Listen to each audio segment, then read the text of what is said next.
देखिए, आपने ये जो प्रश्न किया है, हम तो ये जम्मू कश्मीर की सरकार से और भारत की, देश के प्रधानमंत्री नरेंद्र मोदी जी से ये मांग कर रहे हैं कि जम्मू कश्मीर में चुनी हुई सरकार नहीं होने की वजह से हर रोज विवादित मुद्दे जन्म ले रहे हैं और उन्हीं मसलों के हल के लिए जम्मू कश्मीर में कोई चुनी हुई सरकार नहीं है। इसलिए जम्मू कश्मीर में जल्द से जल्द चुनाव करवाना बेहद जरूरी है। और ये आश्चर्यजनक है और चिंता का विषय है कि नड्डा साहब का ये बयान आना ये प्रश्न चिन्ह खड़ा करता है। उन्होंने कहा है कि हालात सामान्य जम्मू कश्मीर में नहीं है। ये प्रश्न चिन्ह हमारे सुरक्षा बलों के मनोबल के ऊपर भी पड़ता है, जो अपनी जानों की शहादत दे करके सीआरपीएफ, बीएसएफ, आर्मी, सेना, जम्मू कश्मीर के बहादुर जवान अपनी शहादत दे करके जम्मू कश्मीर में हालात को सामान्य कर रहे हैं। हमारे जम्मू कश्मीर के सेना पुलिस के अध्यक्ष जी का भी बयान आया है कि हालात जम्मू कश्मीर में तेजी से सुधर रहे हैं, अलगाववादी घटनाओं में कमी आई है। तो ऐसे में जेपी नड्डा साहब का बयान जो है ये असलियत से दूर दूर तक कोई सच्चाई नजर नहीं आ रही है। डिम्पल जी, और ये गलत बयान, दिल्ली से बयान आ गया इलेक्शन के लिए, इलेक्शन नहीं होगी, एपिडेमिक कोरोना वायरस जो फैला हुआ है उसके लिए क्यों कोई बयान जाहिर नहीं करते? क्योंकि जम्मू कश्मीर में तो इलाज ही नहीं है इस चीज का। आपकी बात ठीक है, लेकिन इसके साथ साथ मैं पहले ये कहना चाहूंगा कि आज हमारे संघर्ष को देखते हुए, हमारी मांगों को देखते हुए हमें लगता है, और क्योंकि जम्मू कश्मीर में सुनील डिम्पल से ज्यादा विपक्ष की कोई जोरदार आवाज नहीं है, तो आज माननीय पीएमओ मंत्री जितेंद्र सिंह जी का भी यह बयान आया है कि विपक्षी दल जो है वो ये प्रमाण पत्र दें कि जम्मू कश्मीर के साथ कोई भेदभाव भारतीय जनता पार्टी कर रही है। सर, क्या लगता है कि पीएमओ यहाँ के प्रधानमंत्री हैं, क्योंकि वो तो कोई मेंबर पार्लियामेंट जीत के गए हैं, क्या उनको ये बात कहनी चाहिए थी कि जम्मू कश्मीर के एक नुमाइंदे बन के उनको बात करनी है? आपने बड़ा अच्छा प्रश्न किया। और ये उनका जो ये वक्तव्य बयान आया है, ये सुनील डिम्पल के आरोप के ऊपर आया है कि जम्मू कश्मीर में हमारे साथ बेइंसाफी हो रही है।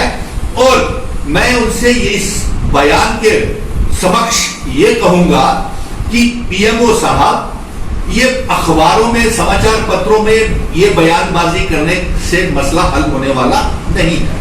आप आ जाएं, हमने आपको निमंत्रण दिया था कि आमने सामने बैठ करके हमारे साथ डिबेट करें, स्टेटहुड को लेकर के, डोमिसाइल को लेकर के, स्टेट सब्जेक्ट को लेकर के और बेरोजगारी को लेकर के।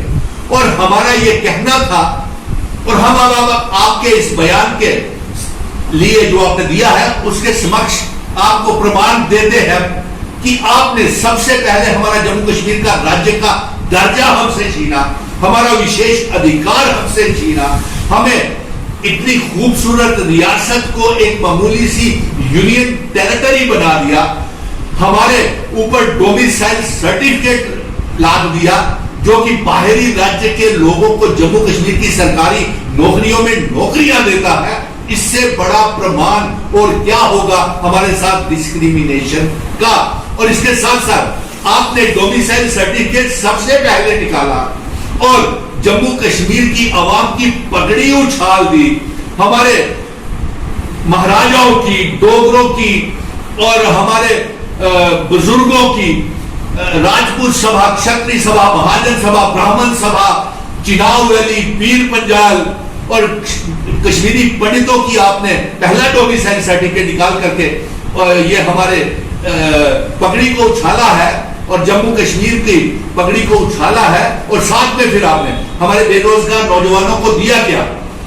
डोमिसाइल के माध्यम से बाहरी राज्य के नौजवानों को जम्मू कश्मीर की सरकारी नौकरियों में रास्ते खोल दिए, बाहरी राज्य के जम्मू कश्मीर की टेक्निकल प्रोफेशनल कॉलेजेस में एडमिशंस खोल दी, आपने जम्मू कश्मीर के कॉन्ट्रेक्चुअल लेक्चरर्स को निकाल दिया, रहबरे तालीम, रहबरे ज़राअत, रहबरे सेहत, रहबरे जंगलात, रहबरे खेल, रमसा, होम गार्ड्स को 80 80,000 डेली वेजर्स को कुछ नहीं मिला।